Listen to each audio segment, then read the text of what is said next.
time for Lefties Losing It, and I regret to inform you that the Democrats have lost whatever tenuous grip they had on sanity. Watch this performance from Democrat Congressman Robert Garcia. He actually thought he was clever here, asking the CEO of taxpayer-funded PBS the following. The American people want to know, is Elmo now, or has he ever been, a member of the Communist Party of the United States? A yes or no? No. But let's talk about somebody else. Let's talk about Cookie Monster. Now, we know that Health Secretary RFK Jr. is coming out against fast food and baked goods. Are we silencing pro-cookie voters? Yes or no? Ms. Karger. But cookies are a sometime food. Now, these two guys actually live together. They're friends. They're supportive of each other. Now, that might be triggering to our chairwoman and some on this committee, and perhaps that's also why we're here today. Ms. Karger, an important question. Are Bert and Ernie part of an extreme homosexual agenda? So infantile because, yeah, PBS are never political, are they? Well, let's have a look at a show the taxpayer-funded PBS produced. So, get your singing voices ready. And we're going to start with our hips.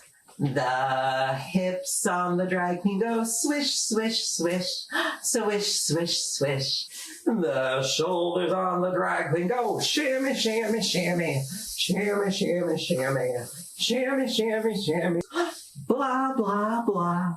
Oh dear. But there was one lefty losing it even more than the Democrats, and some would say lying even more than the Democrats. And that was NPR CEO and hard left ideologue Katherine Maher. Do you think that white people should pay reparations? I've never said that, sir. Yes, you did. You said it in January of 2020. You tweeted, yes, the North, yes, all of us, yes, America. Yes, our original collective sin and unpaid debt. Yes, reparations. Yes, on this day. I don't believe that was a reference to fiscal reparations, sir. What kind of reparations was it a reference to? I think it was just a reference to the idea that we all owe much to the people who came before us. That's a bizarre way to frame what you tweeted. Oops, yes, her old tweets are coming back to haunt her. There are plenty of them. Maher's old tweets are a hot mess of far-left lunacy and racist emoting, a lot of anti-white racism, and then loopy stuff like this, like getting triggered with words like boys and girls. She posted, I do wish Hillary wouldn't use the language of boy and girl. It's a raising language for non-binary people. Goodness me. This is a woman who ran Wikipedia and helped ruin that site with leftist propaganda masquerading as facts before moving on to NPR. And today she struggled to answer straightforward questions and tried to justify her past hysterical fact-free statements like calling the president a fascist. Let me ask you, why did you call President Trump a fascist and a deranged racist sociopath in 2020? Congressman, I appreciate the opportunity to address this. I regret those tweets. I would not tweet them again today. They represented a time where I was reflecting on something that I believe that the president had said rather than who he is. I don't presume that anyone is a racist. You don't believe anyone is a racist? I don't start by presuming anyone is a racist. Oh, she's on a roll now. Here she got some laughs when she claimed NPR wasn't biased and she knew nothing about the politics of her editorial staff, like the fact that 87 editorial positions are filled by registered Democrats in DC and 0 by Republicans. Is NPR biased? Congressman, I have never seen any instance of... Never? Of political bias determining editorial decisions, no. It was 87 Democrats, 0 Republicans, and you say NPR is not biased. And those old tweets kept coming back to haunt her. But don't worry, she has changed dramatically in the last 4 or 5 years, or half a decade, as she refers to call it. What a mess. Do you believe that America is addicted to white supremacy? I believe that I tweeted that, and as I've said earlier, I believe much of my thinking has evolved over the last half decade. It has evolved. Why did you tweet that? I don't recall the exact context, sir, so I wouldn't be able to say. Okay. Do you believe that America believes in black plunder and white democracy? I don't believe that, sir. You tweeted that in reference to a book you were reading at the time, apparently, The Case for Reparations. I don't think I've ever read that book, sir. Katherine, you certainly did. You tweeted about it at length. You took a day off to just read the book. You posted, "America begins in black plunder and white democracy. I appreciate the day off today to finally fully read The Case for Reparations." Now you claim you never read it, but you posted about it repeatedly. Okay, let's explore just how lunatic left this woman who ran Wikipedia and now NPR is.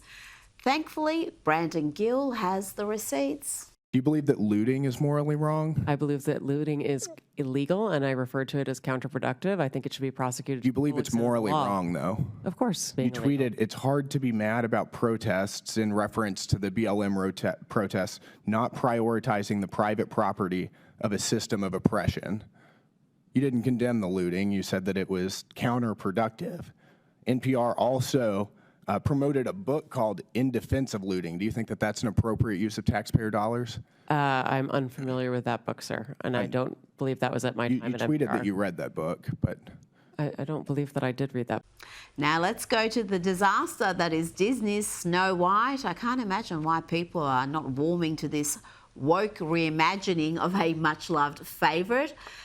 And they're not warming to its star Rachel Zegler either. Here she is before the election saying, if you don't intend to vote for Kamala, then you should unfollow her. Vote for Kamala Harris. And it's actually non-negotiable. Our rights are on the line, folks. Our reproductive rights. Come on. Go vote blue. And if you disagree with this sentiment, just hit the unfollow button. I don't need your business. Thanks. Okay, Rachel. Now listen to her promote the film. The girl you remember, but she's definitely made for the modern age, and there's such an emphasis on what it really means to be the fairest of them all. And for Snow White, it's coming to terms with finding herself and finding her inner voice and finding a sense of agency so that she can be a just ruler. And the reviews are in, and even the leftist publications can't put lipstick on this pig. This production is a train wreck. Let's go to some of these reviews. We've got this from The Independent. Lazy, visually repellent. Ouch. Exhaustingly awful and toe-curling terrible, said The Guardian. The most controversial Disney adult nightmare ever was from Rolling Stone. A strange hot mess, said the Huffington Post. And good enough for TV. That's the nicest you'll get from Vanity Fair. Now, you all remember Jussie Smollett? Well, we may have found the female version. A Pennsylvania city worker, Latasha Brown, has been charged with staging a fake hate crime after she allegedly planted a noose on her own desk. Downtown Police Department conducted a thorough investigation, including interviews with persons, analysis of evidence, and consultation with the District Attorney's Office of Lehigh County.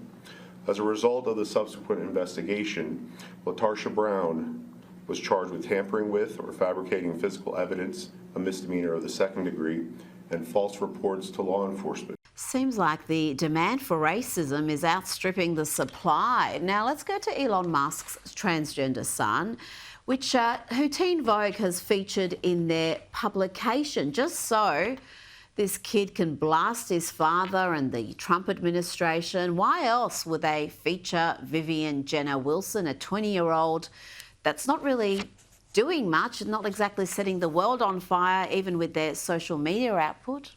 Give us some of your political beliefs. Kill everyone now. Condone first-degree murder. Advocate cannibalism. Eat filth are my politics. Filth is my life. Take whatever you like.